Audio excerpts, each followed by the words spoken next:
Welcome to the AmRisc podcast. Join us as we go beyond underwriting to discover more about our people, culture, and history.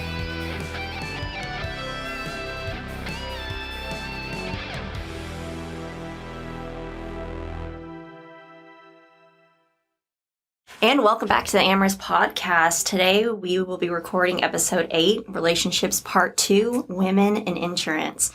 Today I have with me and Connor, Krista Christiansen, and Kathy Lohberg. We're going to let them introduce themselves. Let's start with Krista. Okay. Hi, I'm Krista Christiansen. I have been with AmRisc for just over 10 years. And I have worked on quite a few teams within the company. And currently I am with Chronos on the agency side. Yes. Woo, woo, woo. Not that I'm biased or anything. What about you, Miss Kathy? Well, I started in the insurance industry in 1978. And if you do the math, that's 44 years. So basically, that's been my entire career in insurance. I started with FM Global in 1978, and then that was till the end of 2004. And then they closed the office because they consolidated offices and went to moved everything to the Dallas office. And they offered me a great position. However, I didn't want to move. And then right across the parking lot in the building complex was AmRisc. And AmRisc was in a growth mode. And we just, I knew Dan Peed, Tim Singletary, Brian Reed from the old factory mutual engineering days. And because they worked for the FM Global system, they started out as engineers. And they said, hey, we're growing. There were like 9 people in the Houston office at the time. And so in March of 2005, I started with AmRisc. And at that time, so I was the 10th person in the Houston office, and you did everything. You did anything, whatever needed to be done. And so we all started out doing, UA work, underwriting analyst work, whatever needed to be done was done because we were just beginning to grow in the marketplace, and it was going gangbusters. And that was like upon the hurricane season too, that was bar none. And everybody was going out, freaking out, doing whatever, and trying to get coverage. It was crazy times. And so that puts me, currently I've gone through the ranks and now I'm Chief Administrative Officer. So I've been here 17 years, will be 18 years next March. Wow. That's awesome. An OG in our presence. Okay, so Krista, can you give us a little background about your start in the insurance industry just in general? Yeah, I got into the industry back in 2000 when I was 21. Ooh. Not really sure what I was going to do with my life. I wasn't sure if this was going to be my jam, but over time, I really just loved all of the different facets that the industry can bring. So I worked at USI for 10 years. And at some point, I think I went to Texas on vacation, and I really love the area. So I reached out to a broker that I had worked with who also works with AmRisc. And just randomly said, like, hey, if you know anybody that's looking in Texas, let me know. And sure as heck, they said AmRisc. So I flew out here and interviewed. Thankfully got the job as an analyst, and 11 years later, here I am. So who did you interview with? Oh, I interviewed with John Horton, Eric Powell. I met with Kathy. I think my interview was 4 hours. It was the longest interview. It was so nerve-wracking, but it was just very cool. And again, I was so thankful. Funny story. At the time, my husband and I were trying to have kids. And so, whatever, put it on the side. And I got a call from Kathy saying, "Hey, we'd love to have you join the team." Shortly thereafter, I thought to myself, like, you know what would really just put a wrench in everything is if I was pregnant. And I took a test at random because I didn't feel anything. I didn't know at the time. Well, guess what? Murphy's Law. Krista's pregnant. So I actually called Kathy and I was like, not sure if this is still a go or not, but I just found out I'm pregnant. And Kathy you were so great because you were like, dear, guess what? Everybody is pregnant at AmRisc. So It's in the water. Nothing new here. So, I moved my mom, my husband, to Texas, and here we are, and it actually was the best thing we could have done. So, just elated. I relate to your interview story because my first interview was with Kathy, and that's because I was dogging her down for months, and there was a hiring freeze, and she was like, after the first of the year, boy, let me tell you, 1-1. I was like, hey, you guys hiring? She's like, well, sure, I'd like to talk to you first. It's like, when's your availability? And so she told me, and I think I was in your office for like an hour and a half talking to you. And then afterwards, I interviewed with Gordon for Quake, and then with Joanne and Melinda for Chronos Admitted Florida Condos. And I think each of those interviews were like an hour and a half. So it was an all-day affair. I guess I'm the only outcast. I think my interview was total hour and a half because I did 30 minutes with Kathy and then like maybe 45 minutes to an hour with Stacy. So maybe I'm the outcast. They thought you were that good, Connor. They didn't need any more time. They saw you and wanted you, bro. Well, as my former underwriter, I thank you for shaping me now. So in an industry that's been female dominant in the last decade, what has been your experience of this shift? And I guess we'll start with Miss Kathy. Well, I wish it would have happened like 30 years ago. Man, would I have had a good time. But basically, the transition in itself has been amazing. So at least I got to see where it was and how it's changed over the years. So I think it's fantastic. The insurance world in itself has changed a lot, and it's a great opportunity for women. And, and like even so, with everything said, if I had to do it all over again, I would have done it exactly the same way. Some people think insurance is not interesting. They think it'd be boring. It really isn't. I mean, you can make it what you want, but in itself, it's a great industry. It's a very good industry to be in. Yeah, you can definitely work through a recession or anything with it because everyone's going to need it. Well, we proved it through the pandemic. Mm-hmm. We came out great, and everybody worked together. Teamwork, that's a big thing right there. Mm-hmm. And I think AmRisc is a true family, and we work together because it's all to the ultimate end for each of us. Yeah, financially. Exactly. Do you have any fun stories or anything that you've had throughout the years that you want to share? My favorite one was when I did first start, because like I said, AmRisc was growing, and so Dan was hiring, and but we didn't have enough room. We had this small office, and here Stacy Overcast also came from FM, and we didn't have any room, and we had Steve Lanier, who was our former chief information officer. He had moved from Georgia here. So there was a conference room that we had, and they had rolling desks. So I was on one corner of the conference room on a rolling desk, and Steve Lanier was on the other. We would throw spitballs at each other periodically,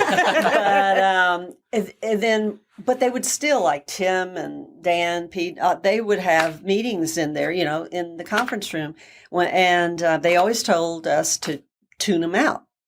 Just tune us out, and okay, fine. So I was tuning them out, and I was just working away, and all of a sudden I heard Dan yelling at me, and I said, "What?" I turned around, and he says, "I've been yelling at you for 5 minutes," and I said, "You told us to tune it out, and I tuned you out."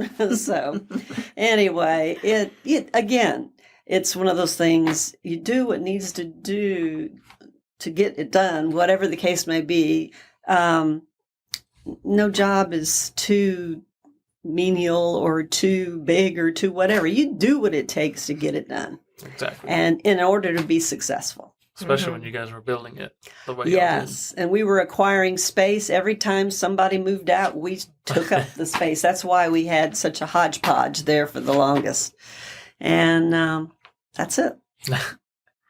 Krista, what's your experience of the shift? I think it's been same thing with, as Kathy stated, like it's been cool to see the shift over the years, and I think being taken more seriously in making this a career has been huge. And I will say what's been helpful with women being more, prominent in this area is it's nice to find mentors and teachers that you can relate with, so that's been really huge. I've, not only from my time at AmRisc, I've had a few mentors, but even prior to that, finding mentors, just don't stick with one, and it's been men and women, and it's been great. So. And same question, do you have any cool stories or interesting stories through the shift of the insurance industry becoming more female dominant? No, not necessarily from that sense. The one thing that I can think of is after I did get hired on from AmRisc, I was advised that the underwriter that I was going to be working with, he's on vacation, and, you'll get to meet him when you come out and, make the move and everything like that. So late one evening, I'm at home relaxing, and I get a call from a random number, and I answer it, and it's my underwriter who tells me, "Hi, we didn't get to meet when you flew out here, but since we're going to be working together, I would still like to interview you. Now I've got to collect myself and be, professional." So I'm like, "Oh yeah, of course. What would you like to discuss?" And he's like, "I really just have one question. Cubs or Sox?" And I was like, "Oh my gosh. Okay." So I think he's joking. So I said, Chicago Cubs. And he's like, "Perfect, you're still hired." So I didn't realize, at the time that my underwriter was also from Chicago, as was I. So we had that relatable, we were able to relate on that level. And it really made it comfortable when I did finally come on, that it wasn't, I could relax a little bit more. It is very family oriented. And so that's really the one story that in the last 10 years really sticks out. I was so nervous, but it ended up being just a really good, situation. So I've got two questions on that one. Mm-hmm. What's your answer? Cubs or Sox? Cubs all the way. Okay. And who was the underwriter that asked you that question? Mr. Steve Rubin.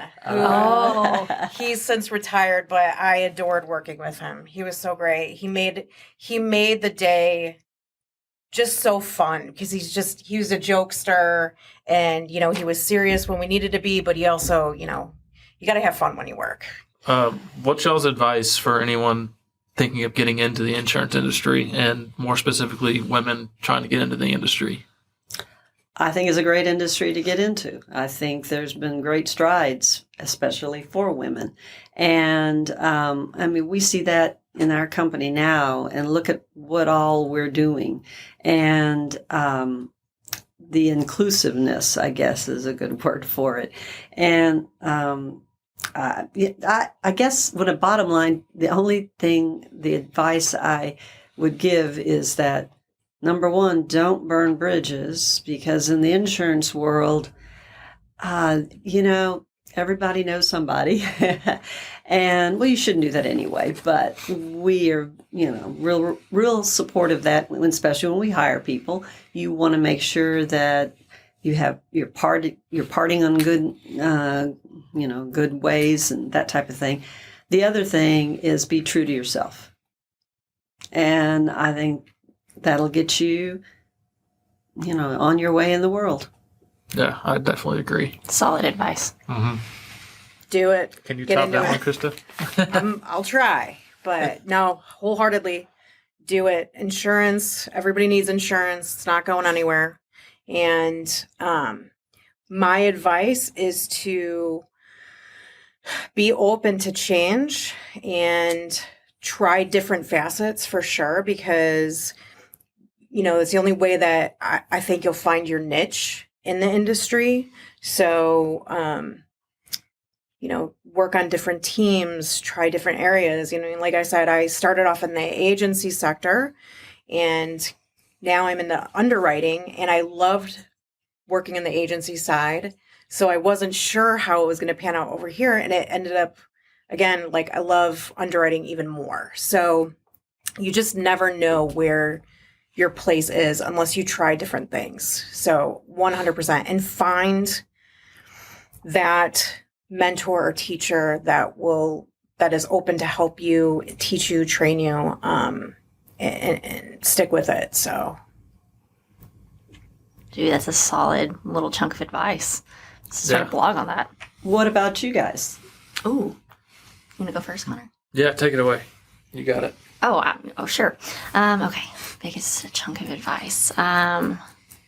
Get your designations, because you learn a lot through getting those, like your CISR, your ARM, excuse me, ARM, yeah. and a CPCU. And it makes you better at your job. Definitely ask all the questions. No such thing as a stupid question. 100%. And invest. I think you learn a lot about finance through insurance, and biggest chunk of advice, especially if you're going to be in it, is participate in that process. So invest. Good call. Yeah, my advice for anyone thinking of getting into the insurance industry is obviously get your designations, everything what Krista and Miss Kathy said. But my biggest thing is probably don't be afraid to get out of your comfort zone. Because out of college, I had no idea I'd end up in insurance. I just got lucky, got an interview, and I was like, I don't know what this is, but I'm going to do it. And here I am almost 4 years later in December. So definitely step out of your comfort zone. That's the only way you're going to grow. Yep, and Agreed. especially what Lindsay said about there's no stupid question. Definitely not. None. I mean, the more you ask, the more you learn. So Better to ask than assume, because we know what leads to that. Oh, So. yeah. yeah. That's a common expression for a reason. Well, ladies, thank you so much for joining us today on the podcast. You both were amazing. This was fun. Thank you for Yes, having thank us. you. Appreciate y'all. And in the words of John Horton, onward.